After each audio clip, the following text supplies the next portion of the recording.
Muchas gracias al Instituto Interamericano por la Democracia. Un saludo a todos los participantes en este panel. Cuando el doctor Carlos Sánchez Berzaín y Beatriz Rangel tuvieron la gentileza de invitarme a este foro, yo pensé que íbamos a hablar de la situación haitiana y de soluciones a esa situación haitiana. Pero nuestra querida amiga, la profesora Mariflores Lindor de la Tortú, ha empezado con una andanada de señalamientos al presidente dominicano Luis Abinader y a los dominicanos. Entonces, en tal sentido, tengo que referirme, aunque sea brevemente, a eso. Lo primero es que la prioridad del presidente dominicano, y yo no vengo aquí a hablar a nombre del presidente dominicano, sino simplemente a aclarar el señalamiento de la profesora, obedece a su compromiso con el pueblo dominicano de preservar la seguridad del pueblo dominicano. Y hoy Haití está en manos de una serie de bandas de narcotráfico, de crimen no organizado, sino desorganizado, comenzando por la 400 Maroto, que es la que tiene secuestrado a los misioneros que están en Haití. Ante esa eventualidad y a esa falta de control de las autoridades haitianas, es que el presidente Abinader tomó la medida de desplegar 11,000 soldados en la frontera para evitar que la desestabilización llegue a la República Dominicana, que tiene sus problemas. Lo que ha dicho el presidente Abinader el pasado mes de septiembre ante el periodo de sesiones de la Asamblea General de las Naciones Unidas es que la República Dominicana no tiene la capacidad, por ser un país pobre, por ser un país del tercer mundo, de aceptar, de asumir la tragedia de un Estado fallido, palabras textuales de él, que existe en Haití. Pero eso no solamente lo dice él. Cuando les decía que pensaba que íbamos a hablar en este foro del presente y el futuro de Haití, pues no pensé que íbamos a hablar del pasado. El pasado es muy complejo, donde la República Dominicana fue intervenida por 22 años por las tropas de Jean-Pierre Boyer, por el escenario insular que fue la española, para que Francia y España pues dilucidaran sus conflictos armados en ese territorio. El tema haitiano es un tema sumamente complejo. Lo primero que tiene que hacer la comunidad internacional, la comunidad hemisférica, es, sin lugar a dudas, buscar una salida inmediata a la inseguridad de Haití, a la inestabilidad social, política y económica de Haití. Pero fundamentalmente, desde el punto de vista de la seguridad, dominar a esas bandas armadas totalmente irregulares que pudieran irradiarse a todo el Caribe.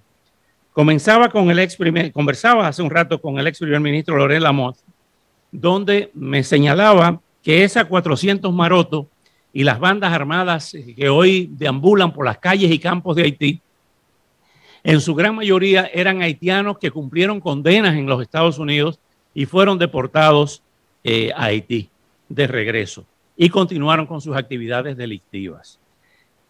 Yo creo que no es el momento de recriminaciones, ni decir con un dedo quién es culpable y quién no es culpable. Sobre el tema de la prostitución, de las prostitutas dominicanas que la profesora hizo mención, la prostitución es universal y es la más vieja de las profesiones o de los oficios.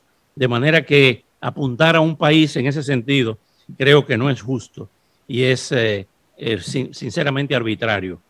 En el caso de Haití, yo vengo a hablar de mi experiencia como corresponsal de guerra durante muchos años y justamente hice unos apuntes de lo que ocurrió puntualmente en un 20 de enero, alrededor de un 20 de enero de 1994, muy cerquita de aquí, en el Hotel Intercontinental, donde con motivo de la conmemoración de la fecha de Martin Luther King, que regularmente fluctúa porque cambian las fechas entre el 15 y el 21 de enero, se determinó ahí por el caucus afroamericano de los Estados Unidos, donde estaba presente Jesse Jackson, y Andrew Young reinstaurar en el poder a Jean-Bertrand Aristide con una intervención militar en Haití por parte de los Estados Unidos.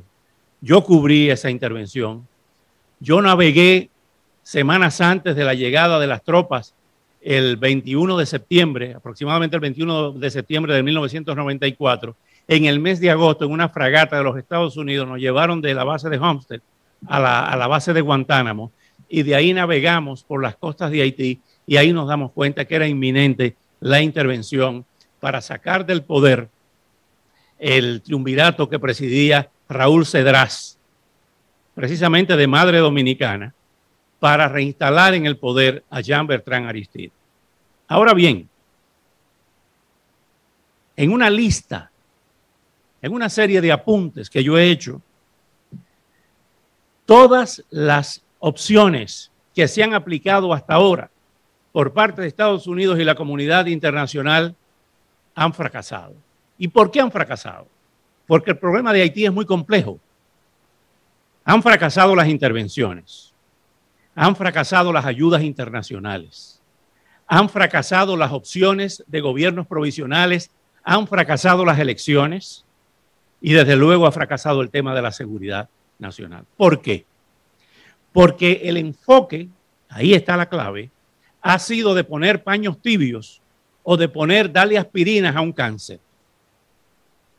Darles pastillitas de Tylenol, y la propaganda es gratuita, a un problema mucho más complejo y serio.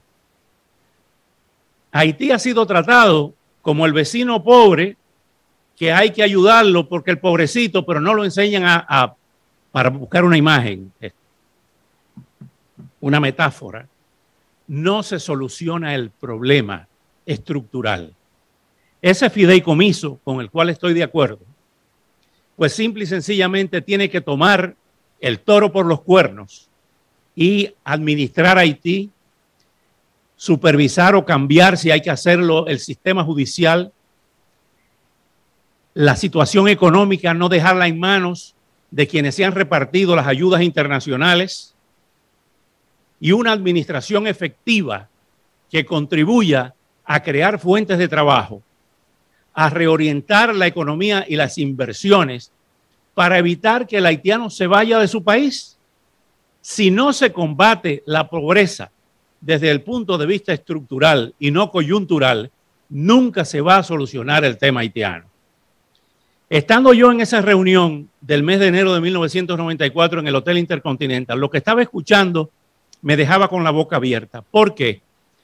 Porque supeditaron ese caucus afroamericano, sus opiniones y sus soluciones a la política interna de los Estados Unidos en ese momento de la administración de Bill Clinton.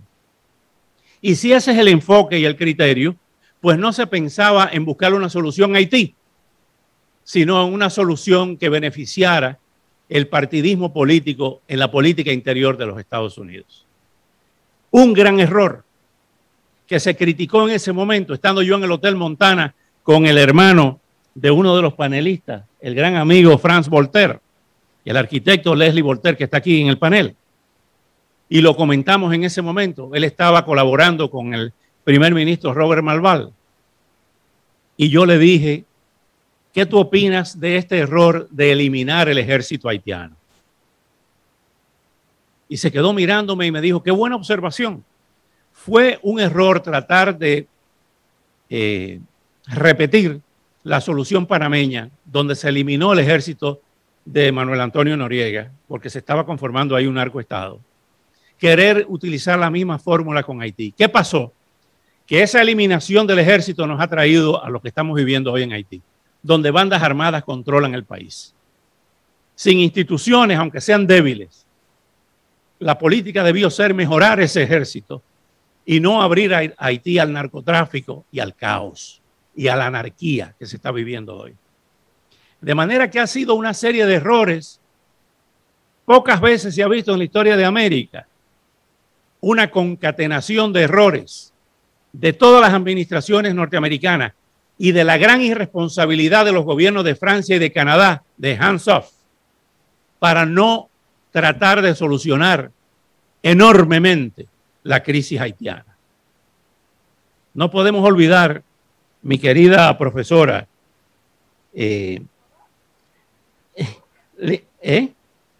Lindor Latortú, no podemos olvidar, profesora Latortú, que el origen de la pobreza haitiana, del pueblo haitiano, va mucho más allá del tema dominicano. La guerra entre Alejandro Petión y Christopher I devastó Haití. Y lamentablemente el triunfo de Alejandro, de las tropas de Petión, empobrecieron el Estado haitiano. La deforestación no la produjeron los dominicanos.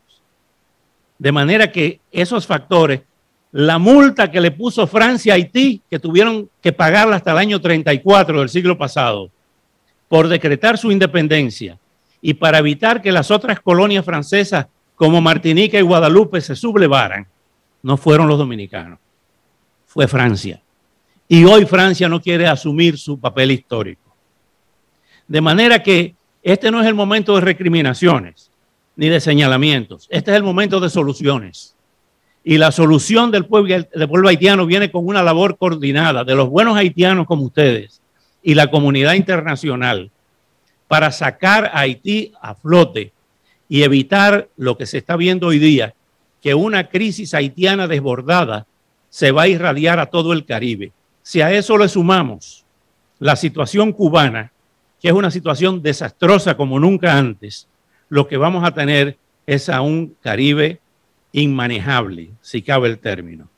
Y debemos recordar lo que fue la política norteamericana, y ahí están todos los documentos públicos, de los presidentes de los Estados Unidos a los gobernadores, a los primeros gobernadores norteamericanos en Cuba. Y de eso el profesor Carlos Alberto Montaner nos puede dar clase. De hecho, tiene muchos ríos de tinta publicados en este sentido, que la frase de las autoridades norteamericanas para el caso cubano es "Keep Cuba quiet", mantengan a Cuba tranquila. Y todavía en eso están los diferentes gobiernos republicanos y demócratas con relación a Cuba. Viví lo del año 94, el caso de los balseros haitianos que eran devueltos a Haití, el caso de la entonces fiscal Janet Reno, que cuando estaban en Guantánamo, yo los fui a visitar a Guantánamo junto con los cubanos, y recuerdo aquellas manifestaciones dentro de la base de Guantánamo de los haitianos diciendo: no mandé así, pedimos asilo, demandamos asilo. Y todo eso fue tratado con paños tibios. ¿Por qué no aceptaban a los haitianos aquí en la Florida en ese entonces? Para volcarlos en República Dominicana y crear más desestabilización y desigualdad. Quiero finalizar con un dato que yo creo que es fundamental, que no se ha mencionado hoy aquí. La isla La Española, que es el nombre original, tiene poco más de 76,000 kilómetros cuadrados, 2/3 de la isla de Cuba. Y Haití tiene 11 millones de habitantes y República Dominicana poco más de 11 millones. Ahí, en ese elan vital, hay más de 22 millones de seres humanos. Cuba, que tiene 111,111 kilómetros cuadrados, tiene apenas 11 millones, la mitad de esa población.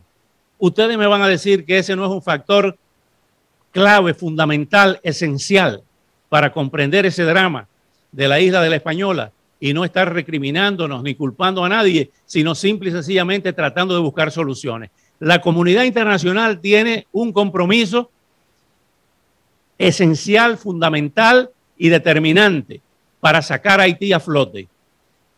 Primero, pacificando ese país, acabando, arrasando con esas bandas criminales, reconstruyendo un ejército efectivo donde haya colaboración y asesoría internacional de los organismos de inteligencia, detener el narcotráfico.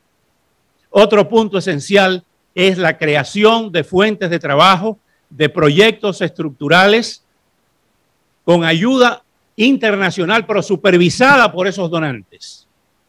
Y creo que por ahí iremos hacia una luz al final del túnel. Nadie quiere que Haití desaparezca. Nadie quiere invadir Haití nuevamente para no buscar soluciones. La República Dominicana no va a invadir Haití. Esa no es la idea ni la solución, pero simple y sencillamente tiene que preservar su territorio y su seguridad. Muchas gracias.